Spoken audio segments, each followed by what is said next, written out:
को police station में walking में 5 लड़के आए थे। उन्होंने कंप्लेंट की कि उनको फेक वीज़ा प्रोवाइड किया गया। उन्होंने एक एडवर्टाइजमेंट देखा था इंस्टाग्राम से उनको एक नंबर मिला जो मेक्सिको का नंबर था।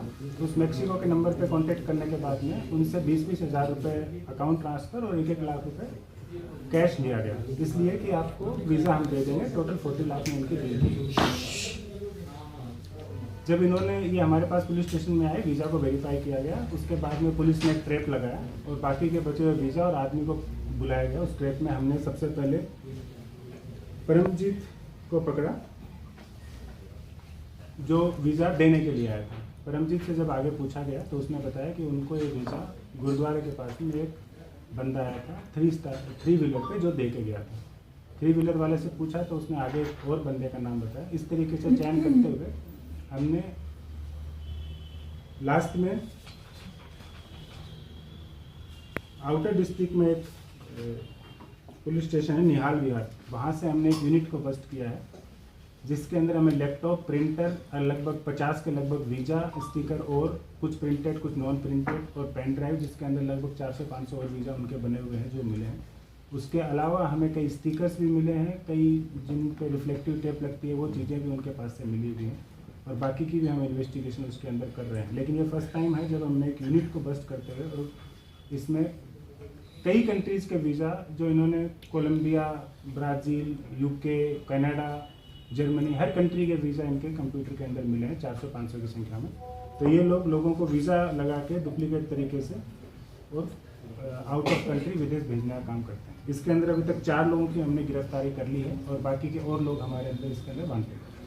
इन्वेस्टिगेशन जारी है और जो पेन ड्राइव और लैपटॉप में इनका वीज़ा मिला है उसके अंदर कम से कम 400 से 500 के लगभग वीज़ा इनके अंदर लैपटॉप में मिले हैं। तो हम कह सकते हैं कि जब हम इसका खुलासा करेंगे तो इसके अंदर और भी कंप्लेंट आ सकती हैं और उनके बेसिस पे भी आगे और भी हम इन्वेस्टिगेशन इसके अंदर कर रहे हैं। अभी तो ये सिर्फ जो हमारे सामने आया उसी का ही खुलासा है। तो इन्होंने 5 लोगों से 6 लाख रुपए ले लिए थे और टोटल 40 लाख रुपए की दी थी।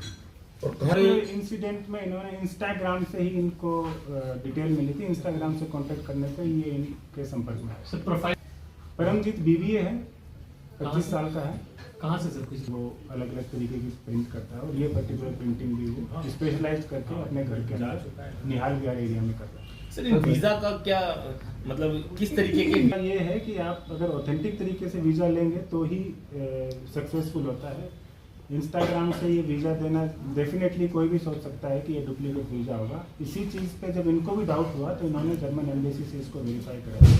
इनको पता चला कि ये डुप्लीकेट है तो ये पुलिस स्टेशन में हमारे पास आए। उसके बाद में जान बिछा के हमने आगे लोगों को पकड़ा और इनका केस दर्ज किया। पुराने केसेस भी हैं जो अक्यूज हमने पकड़े हैं।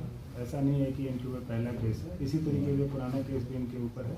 पहले से लोग पहुंचा चुके हैं, इसकी संभावना से हम इनकार नहीं कर सकते हैं कि इन्होंने पहुंचाया है। बाकी जैसा मैंने आपको बताया लगभग 400-500 वीज़ा इनकी पेन ड्राइव और लैपटॉप से मिले हैं। तो उनमें भी हम आगे जांच करेंगे कि जिन जिन को इन्हें वीज़ा दिया है उनके ऊपर क्या इन्वेस्टिगेशन है। कोलंबिया इन सब कंट्रीज के दिल्ली के किसी पासपोर्ट एक बंदे के ऊपर 2003 का केस है परमजीत के ऊपर। परमजीत सिंह से हमें पासपोर्ट भी मिले हैं अलग अलग लोगों के, उसको भी हमें सर कुछ इन्फॉर्मेशन नहीं है कि बांग्लादेशियों का भी इन्होंने विदेश भेजा है। हमें बांग्लादेशी के पासपोर्ट जरूर मिले, उसकी हम फर्दर इन्वेस्टिगेशन। 25 साल की उम्र है, इन्होंने BBA किया है। और उसके अलावा तजेंद्र सिंह है, ये 51 ईयर ओल्ड हैं और ये इनके ऊपर भी केसेस हैं और NBW भी है परमजीत का क्राइम से केस रजिस्टर हुआ था जिसके अंदर उनका NBW भी है, तो वो अभी उससे भागे हुए थे। एक सुनील कुमार सूद हैं जिन्होंने भी BCom किया हुआ है और 2003 में भी वीज़ा फ्रॉड केस में पकड़े गए थे।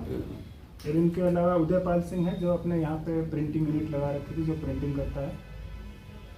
इनका भी ये प्रिंटिंग एंड टाइपिंग का इन्होंने कोर्स 2004 में किया था। सर एक